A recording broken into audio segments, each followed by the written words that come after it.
JEE main ఫలితాల్లో ముగ్గురు తెలంగాణ విద్యార్థులతో 100% తో తెలంగాణ ఫస్ట్ నారాయణదే. ఎస్, తమిళనాడు రాజకీయాల్లో ఇప్పుడు ముఖ్యంగా దేశవ్యాప్తంగా పెద్ద ఎత్తున చర్చనీయాంశంగా మారబోతుంది. విజయ్ సీఎం అవుతాడా కాదా? విజయ్ సీఎం అవడానికి ఎంతవరకు అవకాశాలు ఉన్నాయి? ఎస్, ప్రస్తుతం తమిళనాడులో ఉన్నటువంటి మ్యాజిక్ ఫిగర్, అసెంబ్లీలో ఉన్నటువంటి అవసరమైన ఆ సంఖ్యాబలం చుట్టే ఇప్పుడు మొత్తం రాజకీయం అంతా నడుస్తుంది. తమిళనాడు సీఎం ఎవరవుతారు అనే దాని మీద దేశమంతా కూడా ఇప్పుడు తమిళనాడు వైపు చూస్తుంది. అసలు విజయ్కు సీఎం అవడానికి ఎంతవరకు ఛాన్స్ ఉంది, ఎంతవరకు అవకాశాలు కలిసి వస్తాయి, కలిసి రావు, ఈ రెండు కూడా మీకు ఈ వీడియోలో డీటెయిల్డ్గా స్క్రీన్ మీద అనలైజ్ చేసి వివరాలతో సహా సంఖ్యాబలంతో సహా చూపించే ప్రయత్నం చేస్తాను. రండి. ఎస్, మనం ఇప్పుడు ఎలక్షన్ కమిషన్కి సంబంధించినటువంటి అధికారిక వెబ్సైట్ ఇది. ప్రజెంట్ మొత్తం మీకు అధికారిక సమాచారాన్ని ఇస్తున్నాను, చూద్దాం. మొత్తం తమిళనాడుకు సంబంధించినటువంటి అసెంబ్లీ స్థానాలు 234. ఈ 234లో టీవీకే పార్టీకి వచ్చినటువంటి స్థానాలు చూస్తే 108. అంటే టీవీకే పార్టీ అంటే విజయ్కి సంబంధించిన పార్టీ. ఆ తర్వాత రెండో స్థానంలో డిఎంకే 59 ఉంది. ఇది మాజీ ముఖ్యమంత్రి స్టాలిన్కి సంబంధించినటువంటి పార్టీ. అలాగే అన్నా డిఎంకే సంబంధించినటువంటి పార్టీ 47 స్థానాలు. ఇక కాంగ్రెస్ పార్టీకి 5 స్థానాలు. అదేవిధంగా పిఎంకే పార్టీకి 4 స్థానాలు. అలాగే ఐయుఎంఎల్కు 2 స్థానాలు. అలాగే సిపిఐకు 2. సో మిగిలినటువంటి పార్టీలన్నింటినీ కూడా ఇక్కడ మనం ఈ చార్ట్లో కూడా చూద్దాం. ఇక్కడ డీటెయిల్డ్గా ఒకసారి చూద్దాం. సో మీకు లిస్ట్ వారీగానే చూపిస్తాను.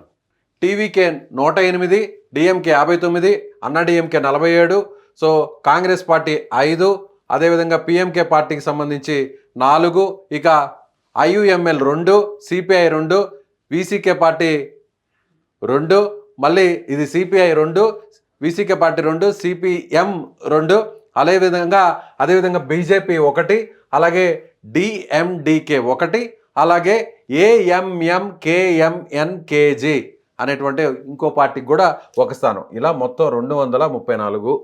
సో 234 స్థానాల్లో అసలు సీఎం కావడానికి ఎన్ని స్థానాలు అవసరం అనేది కూడా ఎస్ మీకు డీటెయిల్గా మ్యాజిక్ ఫిగర్ ఎంత ఏంటి అనేది మీకు ఒకసారి గ్రాఫిక్ ప్లేట్ ద్వారా మీకు వివరించే ప్రయత్నం చేస్తాను. విజయ్ పార్టీ దగ్గర మొత్తం 108 స్థానాలు అనుకున్నాం కదా మనం.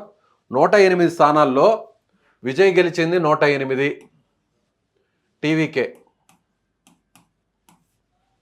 అలాగే మొత్తం 234 అసెంబ్లీ స్థానాల్లో. దీంట్లో సగం అంటే 117. 117 కంటే 1 స్థానం ఎక్కువ ఉండాలి ఎవరైనా ప్రభుత్వాన్ని ఏర్పాటు చేయాలంటే. అంటే సగం కంటే ఎక్కువ అంటే +1 వేసుకుంటే ఇక్కడ 118. సో తమిళనాడు రాజకీయం మొత్తం ఇప్పుడు తిరుగుతున్న నెంబర్, ఈ నెంబర్ 118. ఈ నెంబర్ చుట్టే మొత్తం రాజకీయం అంతా కూడా తిరుగుతోంది. సో 118 చుట్టే రాజకీయం అంతా తిరుగుతుంది. విజయ్ దగ్గర ఉన్నటువంటి సంఖ్య చూస్తే ఇక్కడ 108. సో 118 కావాలంటే ఇప్పుడు కావాల్సిన సంఖ్య 10 అంటే 118. ఇక్కడ మీకు ఈ వీడియోలో విజయ్ దగ్గర 107 ఎందుకు వచ్చింది అనేటువంటి అనుమానం మీకు వస్తుంది.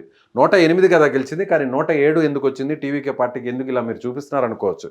దానికి రీజన్ ఏంటంటే విజయ్ 2 స్థానాల్లో పోటీ చేశాడు ఎమ్మెల్యేగా.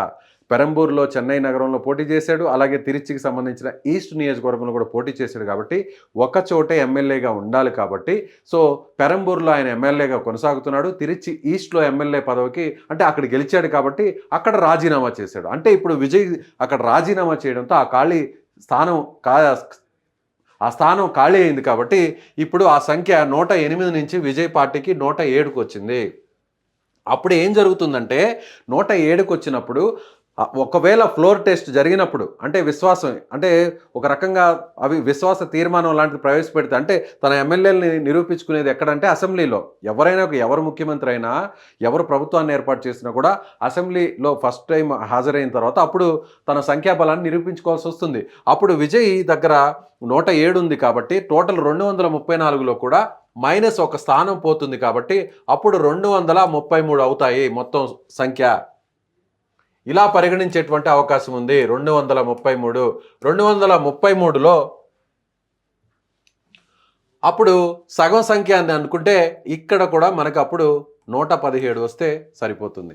ఎలా చూసినా కూడా అప్పుడు విజయ్కి 118 అవసరం అవుతుంది కాబట్టి ఎస్, ఇక్కడ 233లో కూడా సగం వేసుకున్నా కూడా అంటే 117 కాబట్టి 117లో మనం చూసినట్లయితే 117 ఇంటూ 2 అంటే 234 అవుతుంది కాబట్టి ఒకటి దానికంటే కూడా ఎక్కువ ఉంది కాబట్టి సో 117 వేసుకున్నా కూడా ఇప్పుడు 1 ఒకవేళ ఒక సంఖ్య అప్పుడు అక్కడ ఎవరైతే ప్రొటెం స్పీకర్గా ఉంటాడో అతని ఓటు చెల్లని పక్షంలో అప్పుడు ఎట్లా చూసుకున్నా కూడా విజయ్కి 118 అవసరం అవుతుంది. ఈ లెక్కలన్నింటినీ పక్కన పెట్టేద్దాం, అయినా కూడా 118 నెంబరే మనకు అవసరం అవుతుంది అనుకుందాం. అప్పుడు చూసినట్లయితే విజయ్కి ఇప్పుడు ఒక్కసారిగా అవసరమైనటువంటి సంఖ్య 118 అనుకున్నప్పుడు కాంగ్రెస్ పార్టీ నుంచి 5 స్థానాలు ఆల్రెడీ యాడ్ అవుతాయి కాబట్టి సో 107 5 అంటే ఆ కాంగ్రెస్ పార్టీ ఇప్పటికే సపోర్ట్ ఇచ్చింది, గెలిచినటువంటి కాంగ్రెస్ పార్టీ 5 మంది ఎమ్మెల్యేలు సపోర్ట్ ఇచ్చారు కాబట్టి విజయ్ దగ్గర ఇప్పుడు 112 ఉన్నాయి.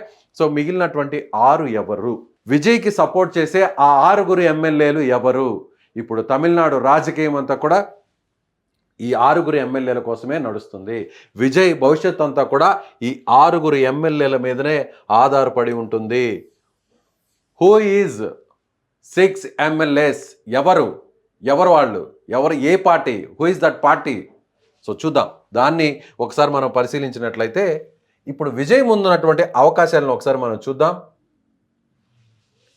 సిపిఎం దగ్గర 2 ఉన్నాయి, సిపిఐ దగ్గర 2 ఉన్నాయి, వీసీకే పార్టీ దగ్గర 2 ఉన్నాయి. అన్ని పార్టీల్లో ఇప్పుడు విజయ్కి అనుకూలంగా ఉన్నటువంటి కలిసి వచ్చేటువంటి అవకాశం ఇదే. ఆల్రెడీ విజయ్ దగ్గర 107 + 5 కలుపుకుంటే 112 ఉంది కాబట్టి, ఈ సంఖ్య ఉంది కాబట్టి 112. ఒకవేళ ఈ 6 కానీ యాడ్ అయితే 118 విజయ్ ఆ మార్కు దాటేస్తాడు కాబట్టి ఖచ్చితంగా సీఎం అవుతాడు. ఈ 6 నిర్ణయం, ఈ 3 పార్టీలు, ఈ 6 ఎమ్మెల్యేల నిర్ణయం ఎలా ఉండబోతుంది అనేది కొన్ని గంటల్లో తెలబోతుంది. సిపిఎం పార్టీ ఇప్పుడు ప్రస్తుతం మీటింగ్ జరుపుతోంది తమిళనాడులో, చెన్నైలో. సిపిఐ పార్టీ కూడా మీటింగ్ జరుపుతోంది. వీళ్ళకి 2 స్థానాలు ఉన్నాయి. అలాగే సిపిఐ పార్టీకి కూడా 2 స్థానాలు ఉన్నాయి, సిపిఎంకు 2 స్థానాలు ఉన్నాయి, వీసీకి కూడా 2 స్థానాలు ఉన్నాయి. 2 ఎమ్మెల్యేలు.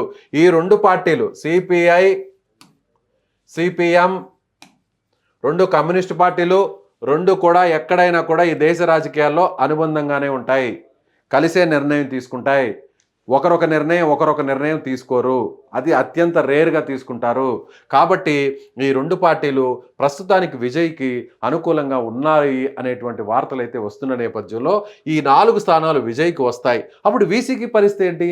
వీసీకే కూడా ఇప్పటికే ఒక ప్రకటన చేసింది. ఏం చేసిందంటే, మేము వామపక్షాలతో అనుబంధంగా ఉన్నాం, ఆల్రెడీ కలిసి ప్రయాణిస్తున్నాం, వాళ్ళతో కలిసే పొత్తు పెట్టుకున్నాం కాబట్టి ఈ 2 పార్టీలు ఏ నిర్ణయం తీసుకుంటే మేము కూడా ఆ నిర్ణయం తీసుకుంటామని ఆల్రెడీ ఆ పార్టీకి సంబంధించినటువంటి అధినేత కూడా చెప్పడం జరిగింది. కాబట్టి ఇప్పుడు 3 పార్టీలు కలుస్తాయి కాబట్టి ఈ సాయంత్రానికి కొన్ని గంటల్లో ఈ నిర్ణయం రాబోతుంది. కాబట్టి అప్పుడు విజయ్ 112 + 6 వేసుకుంటే 118 కాబట్టి విజయ్ సీఎం అవడానికి అవకాశం అనేది చాలా స్పష్టంగా ఇక్కడ ఈ పార్టీల నిర్ణయాన్ని బట్టి మనకి అర్థమవుతుంది. సో మీకు డీటెయిల్గా చెప్పాలంటే మళ్ళీ ఒకసారి ఆ స్లైడ్ కూడా మీకు చూపించే ప్రయత్నం చేస్తాను. విజయ్కి 107, కాంగ్రెస్ దగ్గర 5, మొత్తం 112. కావాల్సిన వాళ్ళు 6 మంది ఎవరు? 118 మ్యాజిక్ ఫిగర్ రావాలంటే ఆ కావాల్సిన 6 మంది ఎవరు అనేది చూస్తే సిపిఎం 2, సిపిఐ 2, వీసీకే 2, మొత్తం 6. 112 + 6 118. కాబట్టి విజయ్ సీఎం కావడానికి ఖచ్చితంగా వామపక్ష పార్టీలు, వీసీకే పార్టీ తీసుకునేటువంటి నిర్ణయం మీద ఆధారపడింది. వాళ్ళు ఎలాంటి నిర్ణయం తీసుకుంటారు అనేది తమిళనాడు రాష్ట్రం మొత్తం కూడా ఇప్పుడు ఎదురు చూస్తున్నటువంటి పరిస్థితి. తమిళనాడు రాష్ట్రమే కాదు, దేశం మొత్తం కూడా ఇప్పుడు దేశ రాజకీయ పక్షాలన్నీ కూడా సో ఈ కమ్యూనిస్టులు తీసుకోబోతున్నటువంటి నిర్ణయం మీద ఆధారపడింది. ఒకవేళ ఈ కమ్యూనిస్టులు విజయ్కు వ్యతిరేకంగా కానీ నిర్ణయం తీసుకుంటే అప్పుడు విజయ్ పరిస్థితి ఏంటి, విజయ్ ఏం చేస్తాడు, నెక్స్ట్ వీడియోలో మీకు వివరించే ప్రయత్నం చేస్తాను. సో మిగిలినటువంటి పార్టీలు మీరు చెప్పిన మనం చూసినట్టుగా ఇక్కడ మనం చూస్తే సో చాలా ఇప్పుడు మిగిలినటువంటి పార్టీలు విజయ్ సీఎం కానికుంటే నెక్స్ట్ ఏంటి, వామపక్ష పార్టీలు సపోర్ట్ చేయకుంటే నెక్స్ట్ ఏంటి, ఏం జరగబోతుంది, సో ఎవరు సీఎం అవుతారు, ఎవరికి అవడానికి అవకాశాలు ఉన్నాయి, అవి నెక్స్ట్ వీడియోలో మీకు వివరించే ప్రయత్నం చేస్తాను. అది అన్నా డిఎంకేకు ఎంతవరకు అవకాశం ఉంటుంది, మిగిలినటువంటి పార్టీలు వాళ్ళకి కలుస్తాయా లేదనేది నెక్స్ట్ వీడియోలో మీకు అనలైజ్ చేసి చూపిస్తాను. ఆ వీడియోను కూడా మీరు చూడండి. So thank you. So Vijay CM అవడానికి ఎంతవరకు అవకాశాలు ఉన్నాయో మీ అభిప్రాయాన్ని కూడా ఖచ్చితంగా కామెంట్ చేయండి. వామపక్షాలు విజయ్కి సపోర్ట్ చేయాలనుకుంటున్నారా లేదనుకుంటున్నారా? వామపక్షాలు విజయ్కి సపోర్ట్ చేస్తే ఏం జరుగుతుంది? వామపక్ష పార్టీలు సపోర్ట్ చేయకపోతే ఏం జరుగుతుంది? అవన్నీ కూడా మీ అభిప్రాయాన్ని కామెంట్ బాక్స్లో తెలియచేయండి.